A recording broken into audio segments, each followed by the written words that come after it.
voina chuan guitar lesson thar kan zir lenga voina kan zir tur chu Albatross in adam ngei yang ti hlan sakha Perhdan kan en don ni chuan hela hi hlahar ve da uhlek ani wangin adik lo lai lom palpon mi lo hrethiam don ni masabera chuan in kan la dona chuan asanga e niama b minor C sharp minor chuan F sharp minor kan hmang boka F sharp minor hitian kan hmetanga kuzung chalin second fret a khanin third fret ai hmetanga kuzung uin fourth fret a khanin fourth string a chuan D kan hmang boka nga D hitian kan hmet don ni seventh fret a khani kuzung uin fourth fret ai hmetanga fourth string ai hmetanga kuzung te in seventh fret a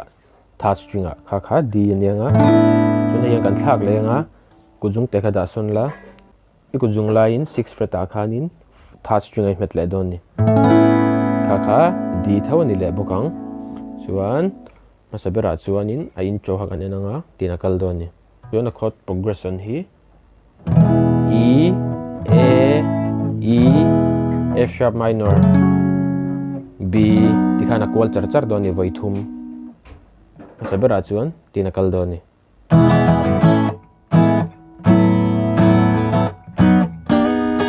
tikhana kalang chuan E chang bok kan kol lenga dota masabera chuan E a khan down up kan tianga chuan A a voi khat chuan E hi chidang kan hmet don ata hianin kan hmet kim don lo ni chu E major kha tai ni ko jung chalin first fret a khan third string ai hmetanga kuzung lain second fret a fourth string ai hmetang kha E angin kan hmetang chuan a do khan F sharp minor a kan lutanga ma ka soyang khan mo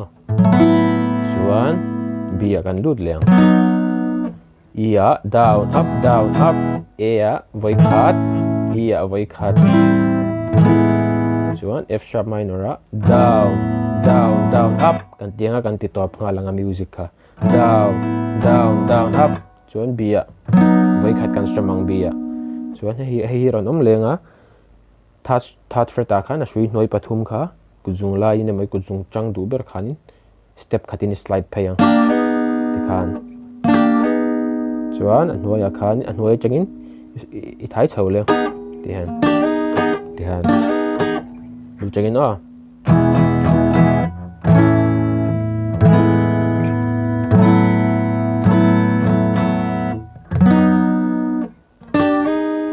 tikhana kalang a speed ma pa ngai chuan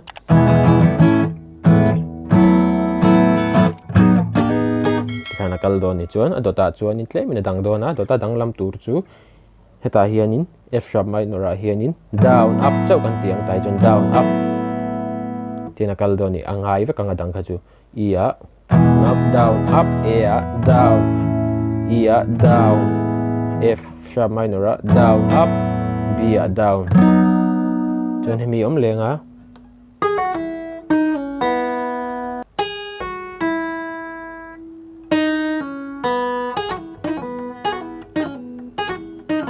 rang dawin mo tian kan tila chinang voi ni kol na ka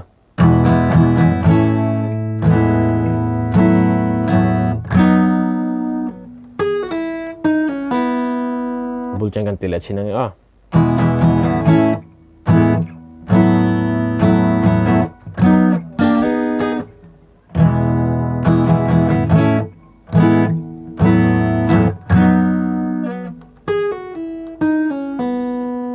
chuan a dot lea chuan tina kal leang angai tho ama sabera kan tiang tho khatien kan ti leang adot avoi thum kolna a in cho hi voi li kol dona khot progression ngai khatina kal leang down up B a down chuan adota hianin tlemin adang lam lenga ta hian E a down up A a voi khat E a voi khat F sharp minor a voi khat B a voi khat E a voi khat tikhan mo B a khan du le down up strumming tila chuan E a tikhan kan ti chaleng o top ber in cho kha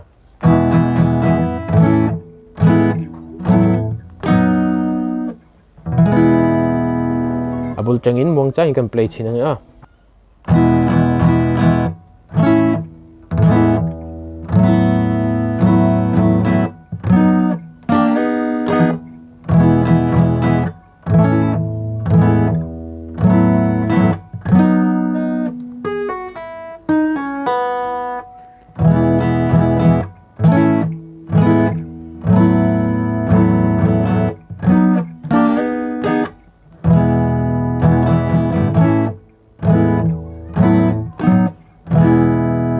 khai kan tiang chuan pakhat kan hriat le tur chu down up kan ti ta chuan heta i atop b kan lu ta heta e kan lu le don che down up kan ti ma khan e khan voi khat strum photela chuan nuwa ti ha kan ti chawang kan ti chinang chumi chu down up down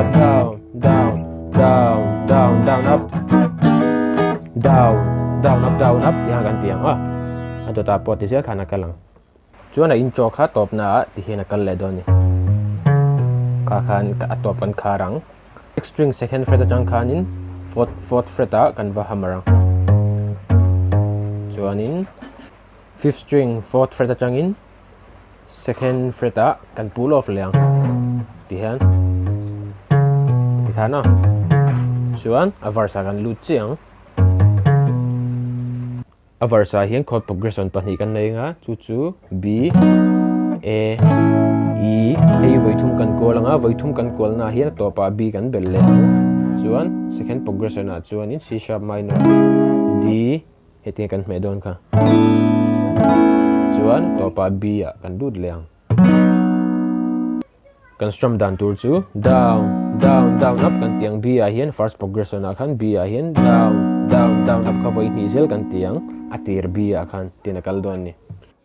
dam takino ton let MIZO theih chẳng sei to na mangai bia tu kim tenan shuta illa third progression akan B akan verbal che illa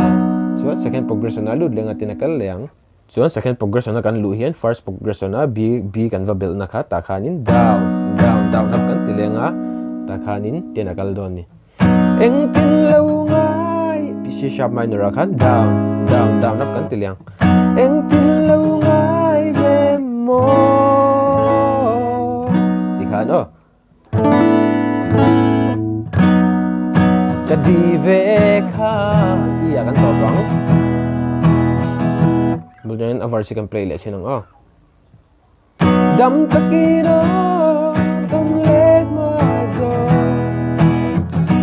theih chẳng sei to na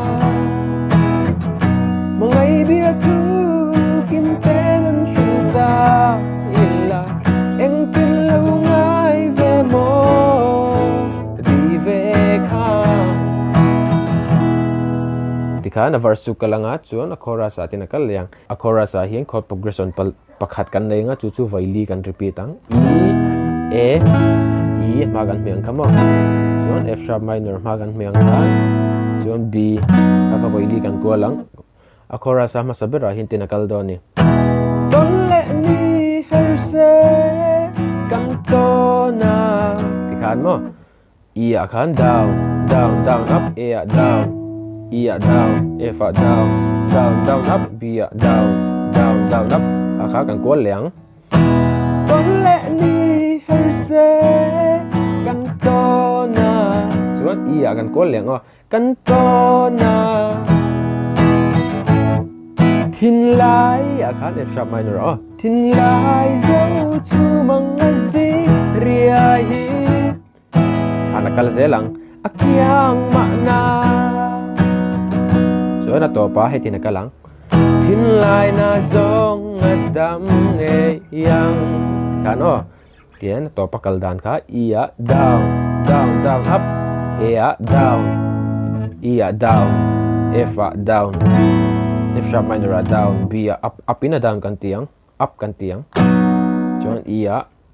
thin lai na zong dam nge ya khan B a nge ya khan kan strum chawang nge yang thin lai na zong adam nge yang second verse ka sa chinanga kan du tok don ni dam takino ti mai lo zo a om me mo karin ru as voi katal buklen sam le do tu dang ai lo tin len du ngap lel le ni herse kan to na thin lai dấu